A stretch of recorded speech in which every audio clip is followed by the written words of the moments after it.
Apparently he's been doing well over fences lately, so we'll cover that too. This is like Ron Burgundy. I must apologise. We stitched you up there. Right, I wonder if we just type in anything, it'll just read it out. 5 furlongs, as in at which course is the quickest in the world of horse racing. Oh, in the world? Oh, sorry, I thought you asked about the time. But yeah, I could roughly remember the time. Give me the time. I think it's 30 seconds. No, it's just under a minute. I think it's like 56 seconds or something. That's rapid. Yeah. And then the course then, Scottish Sprint Cup. Haydock then, 3:15. So middle distance veterans handicap chase. Musselburgh then, 35. The Queen's Cup. Position. Annie Power at the last race down. Annie Power has gone in front of the last left. Melody Light by the first time. They're running up towards the finish. And he's mistaken the winning post. He's mistaken the winning post completely, Roger Lockwood. And Hoyt from Archibald. Hardy is the defensive title. From Archibald, he's flattened out in second. Then in third. Now White Boy is beginning to come. He's drifting off a true line. He's flying. Now this was coming home. Gonna win his 4th Betfair chase. And Cordo Star is still the king. Cordo Star wins. Hello and welcome to another episode of Tailed Off, episode number 13. As a reminder, this is a no-holds-barred podcast that dives headfirst into the wonderfully weird world of horse racing. Today, we have a preview of the upcoming races. We've got Haydock, we've got Musselburgh. We'll also do a quick update on trainings and form. We'll cover Elle's horse call-out after its work in Newmarket, Stewards Enquiry and some news. And what's this? Creosote. Apparently he's been doing well over fences lately, so we'll cover that too. This is like Ron Burgundy. And then, fuck you, San Diego. I must apologise. We stitched you up there. Yeah, you have been mugged. Right. I wonder if we just type in anything, it'll just read it out. Well, yes, I will. I literally joined this 5 minutes ago. So It was creosote the is like Italian impression of creosote or something like that that first came out I enjoyed the I was most. like, damn it! I didn't expect him not to be able to read it. That's kind of So That why is is that funny? Do they not jump horses? It's Duncan's joke. You explain it, Duncan. Yeah, it's because you put creosote onto fences, like physical fences, to kind of make sure that they're kept in good order. So yeah, that's where we need that GIF, was it? Finger Let me straight know with when to that. laugh next time. Yeah. All right. Clip it up. Right. All right. Let's get into trainings and form then. So how are we doing, Elle? Another healthy week? Yeah, well, we've got so much profit to play with that. We can start chucking any shit out now. No, I did Exactly. put another one up today. It was 22-1. I took a bit of a flyer on it. Trainer Ollie Pears had been in a bit of form, but he didn't get the best ride. I will say that against it, but it didn't place, unfortunately. Lost a couple of points there, but we're still at £62.88 in profit. And I would also mention that we did tip the winner of the Scottish Grand National at the weekend, Captain Cody, Oi. who won on the bridle, double figure Super. price. So we're not doing too Now, bad. that was a quality ride as well. Yeah, Unbelievable. Absolutely mustard ride from Harry Copter. Cop father. Few foolers at the weekend, wasn't there? Yeah, there's more Unfortunately. carnage in that than there was in the main Yeah. Grand National. Yeah, right. But well done for picking the winner. That's what we like to see. Okay, how's Call Out doing then? So I guess as a reminder for those that didn't tune into last week's pod, we had Pete Sullivan from Sullivan Racing here, who's the syndicate for Call Out. Did you get any sales off the back of that? Still waiting for one of you Inundated, to don't bite. you? Inundated, now. Well, I think Duncan was a little bit interested after hearing the update this morning from Jack, the trainer. He had his brilliant. first, what they call serious piece of work. So when they're just building up gradually, which is what I saw a couple of weekends ago, they kind of go in single file. It doesn't really matter. It doesn't really matter how fast they go, but they're just having a bit of a gradual exercise. But when you put them in work, you tend to pair them up against another horse. And obviously you don't want to have a complete mismatch, otherwise they won't be able to keep alongside each other. But he was racing up against a horse that was rated 75 on the flat, and he's currently rated 62, so that was that's almost a stone difference.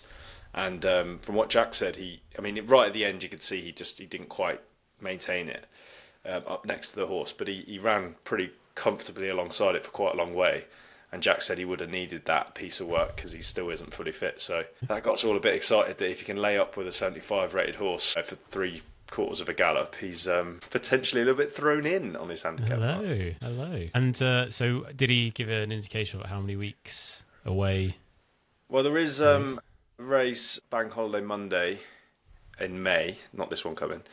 at Windsor. So that is a potential. So based on that training, you think that's definitely an option then? Yeah, well, apparently he said to Pete he's going to be 80% fit for his first start. So read into that what you will. But Okay. I know it's very specific, but yeah, I don't think he's very far away from a run, which is exciting. Well, I guess you need to like put him in that environment, get used to the races, the race day, the other horses. Yeah. 80% is probably good. Then you build up, I guess. So, Yeah, I said that to Jack when I was there.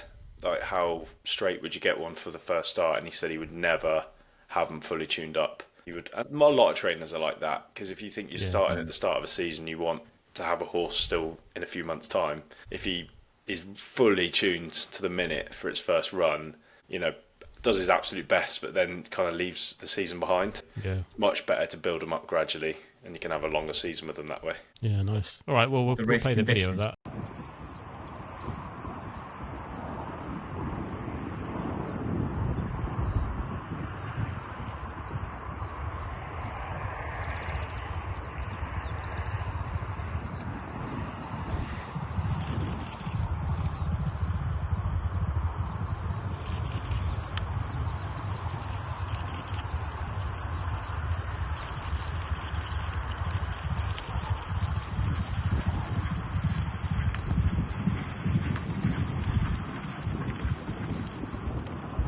Jack reckons he's around 7 furlong horse, but at Windsor you've either got 6 or a mile. But for those who don't know Windsor, it's a figure of 8 track, so they spend most of their time going around a bend, which means you can't go flat out round a bend. So if you've got a horse that's kind of doesn't quite stay a mile, they can tend to get away with it at courses like Windsor, because they only kind of, once they've done the final bend, they only get racing for about 4 furlongs. So I think he'll cope with that, no problem. And was it Nice. class 5? Class 5, I think we're looking at, or 6, something like that. Okay.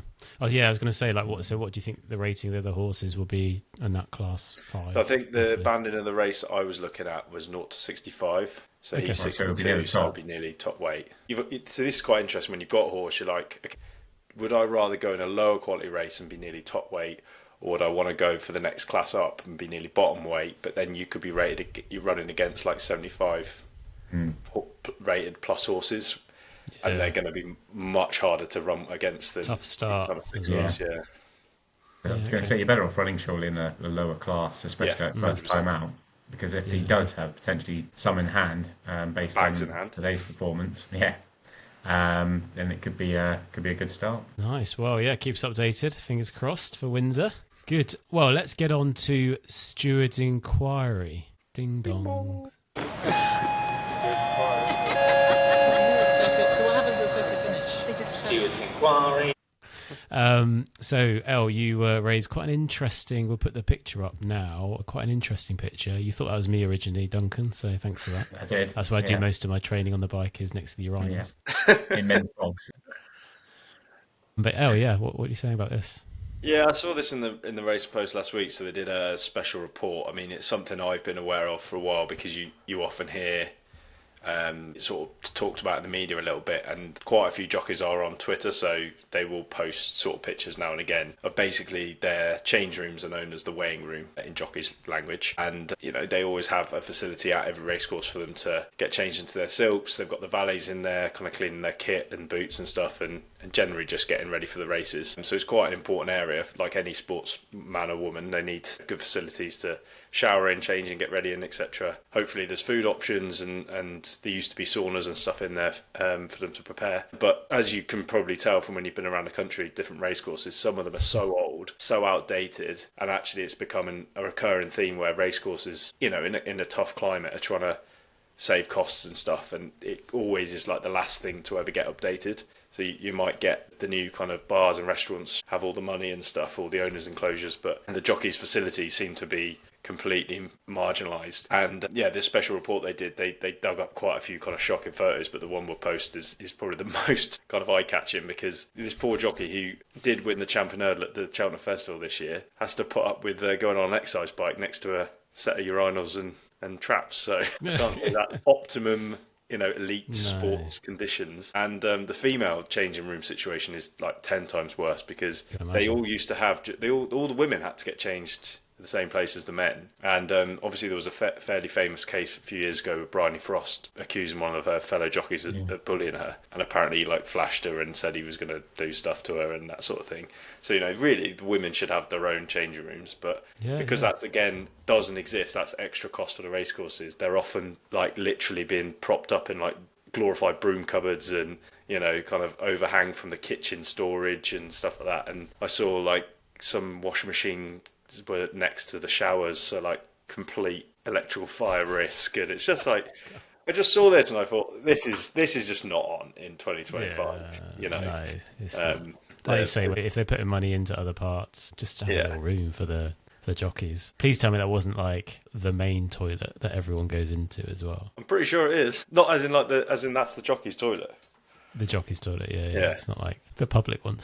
No. I mean, that would really be humiliated. Okay, sorry, lads. Don't mind me. Don't mind me, lads, in the corner. Wow, it was a good one to race. Good. All right, we've got some news as well. So, Duncan, what's going on with the UK jumpers? Yeah, so it's the next weekend is the last weekend, basically, of this season's jumps. So we get potentially a newly crowned jumps trainer, UK jumps trainer. So, but it looks like it's going to go down to the wire with Willie Mullins and Dan Skelton battling for the title. Willie obviously is looking to go for back-to-back titles, having won last year's, which is, I think, considering he's an Irish-based trainer and only sends runners over here for the big meets. And I think it's the first one in 70 years, Irish trainer in 70 years to win the UK training title. So going back-to-back as well, potentially, is just unbelievable. But battling against him is Dan Skelton, who did exactly the same last year, finished a runner-up to Willie last year, and hopefully he's going to go one better this year. But at the moment, as things currently stand, Dan is at the top of the pile in terms of, because it's all based on the amount of money that they make across the course of the season. And Dan's made 3,155,000 and Willie's on 3,125,000. So as I've written, there's a width of a bee's dick, if you like, between the two of them, with only 30,000 in it. God, he's done some prep, hasn't he, this week? Oh, you got it, haven't you? Every now and again. Did you ask AI for that? Think out loud. So yeah, only 30,000 is nothing. I think before the start of today there was $3,000 in it, but there was a race at Cheltenham earlier on. It was basically Skelton versus Mullins over the last at Cheltenham in one of the chases, and it was won by Dan and Harry Skelton. You could see that Harry Skelton was a lot more animated than I've ever seen him, especially considering the festival has just happened. But he was very happy, the fact that he'd won that, and I think he won 20,000 off the back of it, which has obviously put him slightly further clear than he was this morning. Yeah, the next week could be very, very telling, and this weekend to come. So it's just this weekend and next weekend? And then next weekend, yeah. So Sandown's the last jumps meet for the season, and where there's some big money to be made. So it could well be coming down to that. I think it was already settled basically by this time, or coming up to the last weekend last year. Yeah. So this one could be a lot closer. And why is it important to win? Like, what do they get? They've already got all the winnings from obviously the races. Like, so what if you win?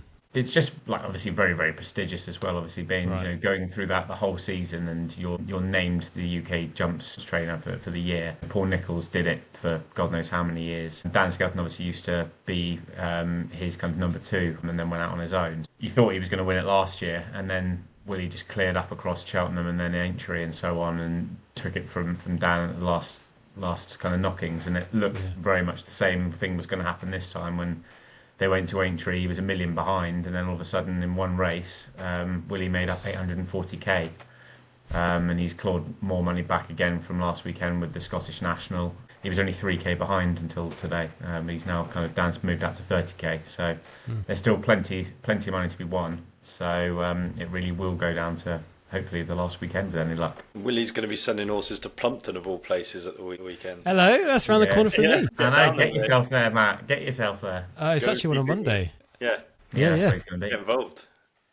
Work from home, mate. Well, it's Easter, isn't it? So off on Monday. No, but you're going to be working on the pod, is what I meant. Sorry. And then we're still going over the head, are we? Jesus. Back in Stewards Enquiry, Stewards Enquiry. Okay, good. Thanks, Duncan. I really enjoyed that. You're welcome. No, it's good. Because there's like obviously so many races in the race. Yeah, sort of. Yeah, it's interesting. Okay, let's get on to the preview of the weekend. So we're going to do Musselburgh and Haydock. I guess, why have we picked those ones? Are they the biggest biggest meets of the weekend, are they? Yeah, I think so. Like looking through the cards and things like that, I think they've got the biggest. I think they'll be on ITV. I imagine all three of these should be on ITV for people to watch. And they've got the kind of the most prize money. So yeah, I'd say these are probably the three biggest ones. Pretty big ones. All right, cool. All right, Elle, let's start with you then, shall we? At the Scottish Sprint Cup. So what have you got for us? Yeah, so obviously at the time of recording, Wednesday evening, we haven't got the final field, so we are playing a bit of guesswork in hopefully finding some that turn up. But looking at the race, the Scottish Sprint Cup, or is it the Spring Cup? What is it? Sprint Cup. Okay, good. Sprint. Yeah, I don't usually like putting up favs, but I'm really struggling to see past this American affair in the race at Musselburgh. He won at this meeting on his reappearance, first time out last season, and then he just kept going on a kind of mad run of either winning or going very close in some big handicaps, and that culminated in one of the biggest sprint handicaps of the season, the Portland at Doncaster. And he beat a horse called Apollo 1 that day. That horse went and won a Group 3 next time, so it really shows the kind of strength of form. And his season did end slightly disappointing when he was 11-4 favourite, which is quite a mad price for the Ayr Gold Cup, which again is another massive 20 plus runner Ayr at the end of the season. And to be 11-4 favourite kind of shows the kind of progression he'd made last year, but he has tended to do a lot of his winning over 5, which is what this is on Saturday. That race is over 6, and he ran far too free, and he was actually still bang there a furlong out before kind of fading into 16th, which on paper doesn't look good, but if you're prepared to draw a line through that, he's only £2 higher than winning that big race at Doncaster literally 2 starts ago. He's proven he goes well fresh. He'll like the quicker ground. Hopefully it does stay dry at Donny, and he's 5-1 anti-post for this, which he could even kind of do each way if he wanted to be safe. I think that's a very fair price, and that's probably, of my 2 picks, my main fancy for the race. All right, nice. Okay, so what was it? Would you do no run, no bet then, or just wait? Yeah, unfortunately for small, they only kind of do those sorts of concessions for the bigger festivals like the Grand National and Cheltenham, etc. Okay. But it does look like this is his intended next run, so I'll be pretty confident he'll turn up. And to be honest, when the field is shortened with the declarations, I don't think he'll be 5-1, put it that way. So I think that's a fair price at the moment. Good. All right. Thanks, El. Duncan, who have you got then? Yeah, so I was kind of leaning originally towards looking at this because I had a good old look at it earlier on, and I did like American Affair for exactly the reasons that El's mentioned. I think the horse has actually gone up like £24 since this time last year when he first ran of the season, which is mental. He was running off a mark of 70. So to go up that much in the space of a year is pretty crazy. But I had a look at some of the stats. Just a question on that though. Yeah. So he's gone up that much, but he's still been winning. Yeah. So okay. He's been winning, and he's been, as El said, form's he won, still pretty good. Yeah, absolutely. So he won't be ratings. I mean, you can still go up without winning, but obviously, if you're winning and winning well, you're going to go up more. So up £24 is pretty massive. But I had a look at some of the kind of stats around this, and what put me off this is Jim Goldie has never had a horse win or place in the Sprint Cup in the last 20 renewals, and he's had 23 runners. Now, obviously, stats are there to be broken, but I thought that was quite significant. The fact that that's the case, especially because he's a Scottish trainer, you thought that he might have something that runs close to this. I also I liked the look of Vintage Claret. Vintage Claret's for Richard Fahey, but again, he's 0-14 in the race. The horse did finish second in the race in 2023. Unfortunately, last year racing was abandoned, so that this race never actually happened last year. So the horse had finished second, but he's up £5 from that, so that kind of put me off. So the one I came down on 2, but the main one that I picked out was Cover Up, who was 14-1, but he's now 12-1 by the looks of it at the time. Oh, money coming in. Money's already started to come in. He's near enough top weight for this, which is no bad thing. The horse is rated 101, and you can really understand why, because he's been racing at Meydan over kind of the winter, beginning of this season, kind of January, February time. He's been competing in Group 3s and Group 2 races against horses such as like Westacre. The horse that horse Westacre is now rated 114 because the horse has come out and won in Group 3 company.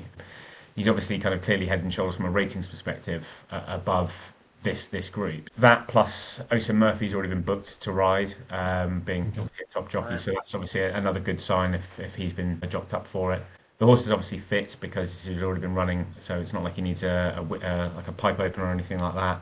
And I don't see the ground being an issue at all for him, as he's kind of very versatile, having one on good to firm and soft ground as well. So yeah, at 12-1 as he is now, I think he's a pretty good each way for that. And then the only other one I'd give a mention to is Glorious Angel, which is at recording 20-1 for Grant Chua. And this is kind of, again, the opposite end of the handicap. So you've gone from the Crisford's horse, which is 101. This one's rated only 82. But the horse won off a mark of 84 last season and was third at the course in a more valuable contest in April last year off a mark of 84 again. So the horse should be, fairly race fit because he's already had 3 runs on the all-weather so far this season. And I think the owner and this trainer also have 2 in the race. They've got another one, which I think potentially like the look of, in Sophia's Starlight. And I think they've had a runner in this last season as well, or the season before last. So it could be something they look to aim at potentially. So 20-1, I thought that could be working each way at the bottom of the handicap. Trainer's in form as well, 53% in the last 14 days. It's pretty good. Yeah, take it did you want to talk about Starlight or Venture Capital? Yeah, so I did like Cover Up quite a lot, and then I saw Duncan had tipped it, so I thought, let me try and find something else in each way. But so definitely would echo the comments on Cover Up. I did have a look at Sophia's Starlight, but I think the other one that I kind of would put forward is Venture Capital for Kevin Ryan. He started last season over a mile, which seems a bit mad now that he's actually running over 5 furlongs, which is the minimum trip. But it seemed, if you look back through his season last year, it was every time they kind of dropped him back a little bit in trip, his performances started to improve. So clearly they just got him kind of wrong, or a little bit inside out as a horse, and have now discovered that he does do better sprinting. He actually managed to win over both 5 and 6 furlongs last season, and definitely appears to like quick ground, one kind of in the height of the summer on good to firm. So hopefully it does, as I say earlier, stay dry air. And he was actually running a big race in the race that Cover Up Duncan's selection won at Donny, when he was sort of literally out in front into the final few hundred yards, and then got run down, but the ground was soft that day, and I do think that maybe that was the difference in him not quite getting home. And obviously, as Duncan said, that horse has gone up in the weights, and Venture Capital's come the other way, so he actually gets a £6 swing in the weights in his favour. And he's had a nice little prep run at Ponty a couple of weeks ago or 10 days ago, so I think that'll make him nice and fit for this. And a 14-1, I wouldn't put you off each way. Kevin Ryan always seems to do well in these kinds of races. Oh yeah, as well. he's a man to follow. He pops up all over the gaff with big price winners. So I think that's a decent little pick. I know it's called a sprint, but it's not far, is it? 5 furlongs, that's quick. No. Yeah, it's the minimum trip. Do you know the quickest 5 furlongs actually in the world? Go on then, because I got the other question right the other day. What was the question? Sorry. I'd be surprised if you get this. Which five furlongs, as in at which course, is the quickest in the world of horse racing? Oh, in the world? Sorry, I thought you asked about the time. But yeah, I could roughly remember the time. Give me the time. I think it's 30 seconds. No, it's just under a minute. I think it's like 56 seconds or something. That's rapid. Yeah. And then the course then? Say like Bath maybe or something? I don't know. I'm trying to think. Good to maybe ground, something that's downhill. Yes. You need something downhill, 100%. I'm just trying to think what would be... Did we talk about it on the pod a couple of weeks ago? Goodwood? No, not Goodwood. No, it's close. It's downhill in the other direction, if that helps you. The other side of the valley. If I said the dash... Epsom. Not Epsom. Yeah, Epsom. Yeah, I was going to say, it had to be Epsom. So it's literally, it's such a steep downhill. Yeah. They go... Oh, really? In that race, yeah. Yeah. Okay, cool. Carnage, yeah. Well, is that where they had the quickest ever 5 furlong then in Epsom? Yeah. Wow, nice. Win behind you as well. Okay. Add this section in. We should have some kind of topical quiz question from you every week, I'll see if we can get it right. Yeah. I like that. Back to the day.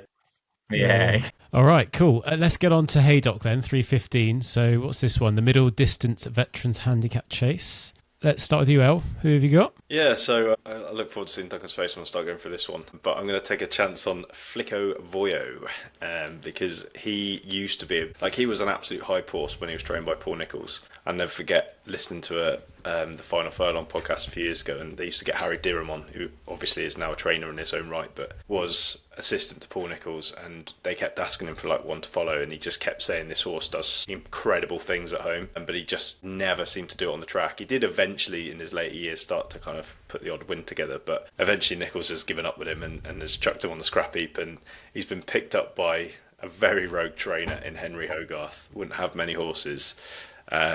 Probably wouldn't be the most reliable source of winners either, but can get them done, can get the job done now and again. And I think what's interesting is He'd obviously had a few runs from him last season. He sort of picked him up at the start of last year. And good ground is absolutely vital to this horse. He just really thrives on it. So the drier, the better. And it's clearly going to be, for once, decent ground at Haydock. We've always moaned about how it's like an absolute bog. But he won a couple of times in the sort of late summer, early autumn when the ground was still good last year. He followed 2 seconds up with 2 wins. And then probably had one too many runs on soft ground. So then had a break. And actually came back to win a couple of weeks ago at Newcastle. He won by 11 lengths. He probably could have won by further. He did get a £9 whack in the handicap for that, but this is a veterans race, so he's running against similarly old horses. So the handicap mark becomes less important because you just want a horse that can still deliver on the day that matters. And if you look back through one of his last ever runs for Nicholls, he actually won off 137, and that was only 2 years ago. So that £9 rise puts him on 133. So I still think he's got more than enough in hand at the age of 11, and he's around 12 to 1 at the moment. So Flecko Voyo in the vets race. Nice. Good each way then. Yeah. Trainers 2 as well, Al, in the last 2 weeks. Oh, didn't even spot that. Even better. Yeah, 100% in the last 2 weeks. Get on. That'll do. What have you got then, Duncan? So, it kind of a slight roguey one, based on what we were talking about from the Willie versus Dan Skelton piece. I looked at the size of the pot for this race, and it's 52 grand to the winner. Yeah. So it's not a small pot. It's a bit of a beast. Dan Skelton has got one with Harry obviously on board in Lamilos, who Elliot and I backed last year at the Cheltenham Festival and ran to shit, unfortunately. But I can just see potentially this horse running. It's only his second run in a veterans chase. He's only just turned 10. So that was obviously at the start of the beginning of the year. He ran in a veterans chase and hosed in by 6 lengths. He then ran at Aintree and he came absolutely nowhere in that race. He's only £2. He obviously won the race in January, as I mentioned, off £2 lower mark than he is today. But the rating he's currently got is well within his range. He was rated at 149 last year, and he's off 142, I think. So he's still £7, well in based on that. I just think that he could be a better, classier horse than these, as a second time out one, and with such a lucrative pot on the line. I just think that this could be something that they might target for him. And again, the ground says it should be good at Haydock, but as Al will tell you again as well, the ground at Haydock is never good ground. I imagine. It's normally pretty shit ground. Yeah, it's normally pretty choppy ground at Haydock. It won't be now, though. It is April, mate. Well, yeah. I mean, if they had rain, anything like we did yesterday, that will just kind of seep straight into it. I can't see it being, particularly fantastic. Maybe wrong. But the horse is one and kind of good to soft ground anyway, so I think that, it should be fine for that. It's mad that horse won a Hennessy because he seems to now just want to go 2.5 miles or no further. I know. Yeah, it just kind of seemed to be like 2 years ago. It's unbelievable, and then just kind of completely dropped off. So it is a bit of a risky one at 12 to 1, but it's more kind of the Skelton factor of thing. Yeah, it's more the Skelton. Seen something in the 52 grand. Yeah. They'll be absolutely desperate to get as much money on the in the pot as they can for this weekend. That's the main one. And then another one I kind of had a quick look at was the Edgar Wallace, which is 16 to 1. The form ties in with Dubai Days, which is another runner in the race, having finished second to him last time out over course and distance. He's won off a mark of 130, and he races today off £2 lower of 128. And he's a pretty lightly raced horse for a 10-year-old. So, I just thought give that horse a chance at 16s as well. All right, thanks, Duncan. As we're on Haydock, should we do the newbies nap? Go on. I had a little pre-debrief before the pod starts, so thanks for getting the weights right. So I've gone for Heather Main's horse, Numitor. Am I saying that right? Numitor. Of course, I can't say that either. Numitor. So I guess I've gone for that because a few things. One at distance on another Class 2 race. So he's definitely got that in the legs a few times, actually. Same race last year, Matt, just FYI. Same race last year, it was this but race also... last year. Yeah, also Ascot most recently, but that was a bit longer, and Cheltenham as well. So, obviously got the form, happy with the distance. Only gone up £4, so from 138 to 142, so not a massive step up. And Heather Main got some form as well from a trainers in form perspective, sort of around, I think it was 35% when I checked. So I'd probably say it's good each way bet. The only thing that put me off a little bit, and it'd be good to get your thoughts on this, is over the last a year and a half been pulled up like 3 times, but then after each time run and won or placed in the race both times. So I don't know, if you'd be worried about that or not, but that was just the one thing that I was a bit, pulled up quite a lot. So a bit hit and miss, either going to go and win or or be tailed off. I don't know. Shit or bust. Shit or bust, that's where I like to go. Anyway. Yeah, could be tailed off. So that's what I've gone for. So what are your thoughts? Yeah, I don't mind. It's one of the ones I looked at, to be fair, beforehand. The only thing that was putting me off, I love the kind of the write-up first off of what you said, Matt, because you clearly looked through it nicely. Apart from I got the weight wrong, but yeah. It's you get to learn it. Don't worry. Get to learn. Get there. Took me 9 years, mate. So if you can do it quicker than that. The only thing that would put me off it was I think, but the horse obviously won the race last year, but it was off a mark of 129. So now off a mark of 142, it's a £13 higher rating. Not that they can't do it, but it just put me off. Like you said, the horse is still doing well at 138. Was winning, and only went up £4. So nothing. One at 141 as well. One at 142. Yeah, I think he's got it. Yeah. Got it in the legs. This is it would be a career high mark for him to win off, which tends to be tough to do at the age 11. But never know. Got to be in it to win it. Yeah, exactly. Good luck. Good luck, but I won't be back in it. I fucking hope it wins. Right, let's get on to Musselburgh then. I would bloody love it. Right, let's get on to the Musselburgh then. 35, the Queen's Cup. So, El, what have you got? Yeah, so I think me and Duncan are doubling up on one here in Charlie Johnson's Align the Stars. He's very impressive last year, won a big handicap, staying handicap at the Goodwood Festival, a meeting that the Johnsons always do pretty well at, and takes a good horse to win a handicap down there. And that was only off £3 lower, so I thought, that there is potential for more upside as he comes into this season. And the good thing is, which I always like early seasons, if a horse has had a prep run, so you're not taking the fitness on trust. I absolutely hate doing that. Of course, plenty of horses can come and win first time out, but I tend to only bet on the horses that have proven they can do that rather than just guess that they can do that. So he ran in a listed race at Nottingham recently, and it was only a 4-runner race. Finishing third doesn't sound brilliant, but he was only beaten maybe a length and a half, something like that. And he's obviously proved that he's trained on and is in good heart. And £3 higher than that win at Goodwood. I think there's a bit more to come from him. So I'd be quite keen on Align the Stars as my main fancy for the race.